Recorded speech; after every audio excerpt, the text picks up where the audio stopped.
Hello BookStack, welcome back as we discuss chapters 6 and 7 of How to Read a Book.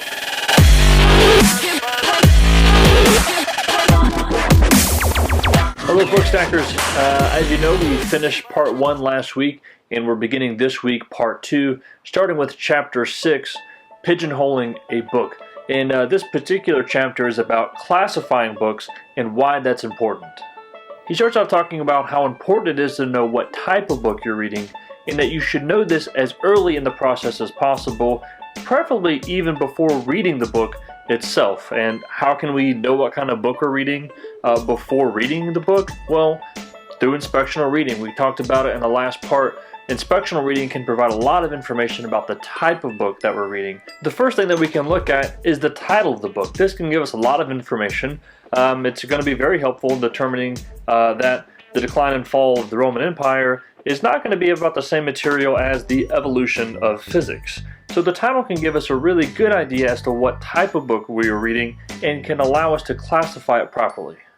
The next thing that we can look at is the preface of the book. And I know I have been guilty of skipping over the preface many times, probably because I kind of really liked reading a book quickly and I liked reading pages that I thought counted. So if it didn't have a page number, I didn't feel like it was an important thing to read. That's just not a good way to look at it. The preface is important, even though it's typically numbered with Roman numerals. It really helps you get in the mindset of what kind of book it is, what kind of information it's presenting, and how you should approach the book as a whole. So it's not just enough to be able to differentiate between two books, saying that they're not of the same kind. We must know what kind of book it is that we're actually reading. So we don't want to just say, well, this book isn't the same as this one. Their types are different. We want to be able to say, well, this, Decline and Fall of the Roman Empire, that's a history book, and the Evolution of Physics is going to be a science work, and it's important that we make that distinction. Starting out, we really want to confine ourselves to really just two distinctions, and this is true for all expository works, and that is the distinction between the theoretical work and the practical work. We can distinguish between the two ends that a writer may have in mind. One is knowledge and one is action. And if we're going to take knowledge and convert it into action, then we need to have rules of operation. We need to know what it is that we need to do now that we have that knowledge. So we're moving from knowing what is the case to what we should do about the fact that this is the case. So practical books are books on arts to be learned. Practical books, things like cookbooks or manuals on how to woodwork, anything that has something that you need to learn how to do. But it also has, economic books, moral books, anything that has action tied to it that would shape policy or shape your behaviors in the actions that you take in your daily life. In every moral work, there's going to be some oratory and some exhortation. This is not only telling you what to do or what you should be doing, but it's also going to try to convince you to actually do it. So the work that we're reading right now is a practical work because it's giving you an outline of actions you should take to become a better reader, but it also includes exhortation, trying to convince us of the reasons why we should be better readers, to convince us to not only just know what we should do, but actually to do it as well. If you're not able to gather the type of book that you're reading from the title or the preface, then some additional inspectional reading is required. And oftentimes these books betray themselves or reveal themselves through using words like should, ought, good, bad, means, ends. You can kind of tell if it's giving you instruction, giving you steps, telling you things that you should do and you ought to do, that you're most likely reading a work that is practical in nature. Whereas practical books typically use should and ought, theoretical books generally use the word is. It's just stating facts and telling you what is and what happens, but it doesn't necessarily try to give you any instruction on what to do with that information in particular. For the most part, it leaves it up to you to decide for yourself what you want to do with that information, but it's generally an expository work where it just explains what is. Now we move into theoretical books, and theoretical books are typically broken down into history, science, and philosophy. The essence of history is narration. Science is looking for laws and generalizations. The scientist wants to figure out what happens most of the time or every time. Philosophy is like science and unlike history in the sense that it does seek general truths, but not necessarily an account of them happening in the past. See, the philosopher does not ask the same questions that a scientist asks. and he also does not employ the same methods to answer those questions. So there's kind of an easy, routine way in order to determine if a book that you're reading is philosophical or scientific in nature. Sometimes it's easy. If it's filled with formulas and things like that, then you can typically think, well, this is going to be a philosophical work. But anything that lies outside of your routine, mundane life, if it lies outside the realm of something that you do every single day, you're most likely dealing with a scientific work. If you're dealing with your everyday, then you're most likely reading a philosophical work. Philosophers are typically only interested in that which occurs and is within your realm of knowing or being on a daily or quotidian basis, because that's the knowledge with which they work. Scientists, on the other hand, are going to be dealing with things that lie outside of your daily routine. Not saying that they don't affect your daily routine, but it's not so much concerned with your day-to-day existence. Now, people often ask if is it really that important to classify books, and it absolutely is. If you were to go into any college and you were to hear a professor giving a lecture, very quickly he would give away what department he was in and what the matter was that he was teaching. And it's important for us to know that, because not only does it determine the way that we approach that information, it also determines how we try to assimilate it in the other information that we already know. So our approach to the book determines our manner of receiving from the book, and that's all going to be determined by the type of book that it is. So that concludes my thoughts on Chapter 6, Pigeonholing a Book. We're now going to move into Chapter 7, X-raying a Book. So X-raying a book is essentially finding the book's underlying structure. Between the two covers of any book is a skeleton, and it's your job as an analytical reader to find that skeleton and determine the structure of the book. So in Chapter 6, he stated his first rule, which was to know what type of book it is that you're reading. Here we see his second rule, where he says that you should state the underlying unity of a book in a single sentence or as few sentences as possible. To find out what a book is about, you must discover its main theme or its main point, and you must do this with definiteness. So if you can't describe the unity of a work in a few sentences, then you're not describing the unity of the book, but you're actually describing the multiplicity of the book. And it's important that we are able to narrow down the main theme or point to as little as possible, so that we can see how the whole thing fits together, so that as we're reading through the work, we're seeing how each part relates to each other. Rule number 3 is to set forth the major parts of the book and how they are organized as a whole, and also to set forth how they relate to each other and the unity as a whole. You must understand how a book is organized with many separate parts. But these parts are related, because if they weren't, then the book itself would not be a whole. There would be no unity. It would simply be a collection of ideas. So you must understand how these many parts coalesce into one whole. A good book, like a good house, is orderly and arranged. And the better the book, the more intelligible the structure will be, and the more easily you'll be able to pick out the unity. A good author sets forth a plan for the work that he is preparing, and we as good readers are obligated to ourselves and to the author to find it. So we move into the next section of plots and plans, stating the unity of a book. Now there's a couple of things he says we want to keep in mind. The first is how often we can expect good authors to assist us in uncovering the structure and where each chapter is in the underlying unity of the book, and stating that unity for us.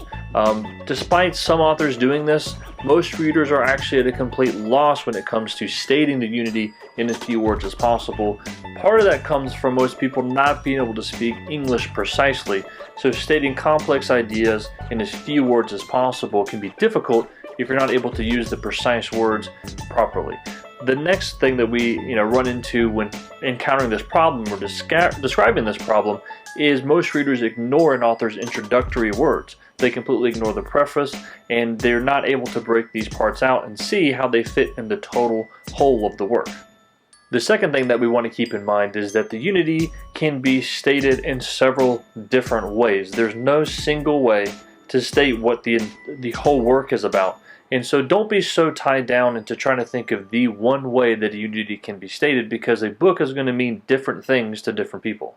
Next we move to mastering multiplicity, the art of outlining a book. And so it's important for us to know the different parts of the book so that we can more fully understand the whole, but the reverse is also true. We also must know the whole in order to understand the different parts. And again, how do we do this? Well, this is again where inspectional reading comes very handy in understanding the whole before we get into the different parts, and as we get into the different parts we more fully understand the whole. That's why it's important to read the preface, the the table of contents, reading the author's blurb, and really getting a grasp of as what the whole work is about, so as we get into the different parts we see how they're interrelated. Once we see the unity of a book, the different major parts become much more clear to us.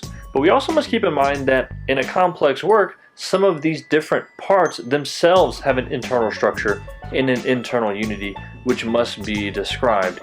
And we would do this by outlining those major parts just as we would outline the major work. In the book he gives an example of breaking a work down into 5 major parts. You're reading a book and you see that this particular work has 5 major parts, and part 1 talks about one thing, part 2 talks about something else, and so on and so forth. And once you describe those 5 parts, you can further break those different parts down. So you say, well, part 1 is actually broken down into 3 sections on its own, and those parts are supported by 2 points each, and you describe each one of them as the parts that make up that one section, and then you see how that one section makes up the whole in general. Now, most people are going to object to this much outlining, and this is where I really want to kind of pause and let everyone know that honestly, this is how you can break down major works, but it's really not something that you're going to do in each and every instance. I don't want you to think that every book that you pick up is going to turn into some major work on your part. Most readers, as they do this instinctively, they do it habitually, and it just happens as you're going through the work. You're not always going to write it down. You're not even always going to state it out loud, but if you need to describe the work, or if you're explaining it to someone else, it's important to have these notes mentally tucked away, or as we've seen before, outlined in your book, with different notes and stars and asterisks. But I don't want anyone to be intimidated or overwhelmed by the amount of work you think that this is. Again, this is describing skiing, it's describing how to drive a car, where at first there's all these different pieces and parts that you have to worry about, that you feel like you're never going to be able to do all at the same time.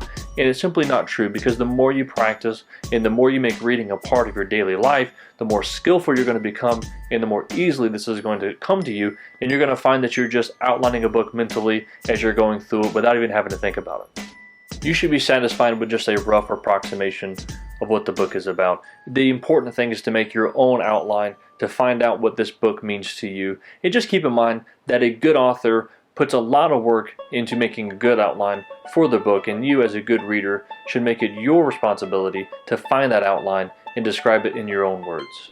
He starts to talk about the reciprocal arts of reading and writing, and that a good piece should have unity, clarity, and coherence, and then we get into wanting to understand what the author's intentions are. And this leads us to rule 4, which is to find out what the author's problems are. Now, you should be able to state a work's main problem or main theme, and you should even be able to describe the subordinate questions or the subordinate ideas which support that main theme, and help to kind of figure out what that main problem is and help solve that main problem that the author's trying to tackle. If you fail to accurately describe the main questions and the main themes of the book, then your outline is going to be skewed, it's going to be off, and you're not going to understand why the work has the unity that it has and how the structure accomplishes the ends that the author is intending. If you know the kinds of questions that anyone can ask, then you will become adept at finding out what the author's specific problems are. And so here's some of the questions that he lists in the book, and the different types of questions that there are. He says, does something exist? What kind of thing is it? What caused it to exist? Or under what conditions does it exist, and why does it exist? What purpose does it serve? What are the consequences of its existence? What are its characteristics and properties? What are its typical traits? What are its relations to other things, or a similar of sort, or of a different sort? How does it behave? These are all theoretical questions. What ends should be sought? What means should be chosen to accomplish a given end? What things must one do to gain a certain objective, and in what order? Under these conditions, what is the right thing to do, or what is the better thing to do? Under what conditions would it be better to do this rather than that? And these are all practical questions. And these 4 rules accomplish the first stage of analytical reading. We want to find out what the book is about as a whole. So the first 4 rules of reading are: classify the book according to its kind and subject matter. Number 2, state what the book is about with the utmost brevity. Number 3, describe the major parts and how they relate to each other and the internal structure of the different parts themselves. And number 4, define the problem or problems that the author is trying to solve. Now this concludes my thoughts on Chapter 7, X-raying a book. Thanks for watching. Don't forget that we're going to have the BookStack Book Club meeting this coming Saturday, again at 10 a.m. The link in the description will take you to that meeting. You can find all the details down there. Thanks for watching. I really hope that you guys are enjoying the book as much as I am and getting a lot out of it and taking your reading to the next level. Don't forget to share these videos with your friends and family. Don't forget to like, comment, and subscribe, and I'll see you in the next video.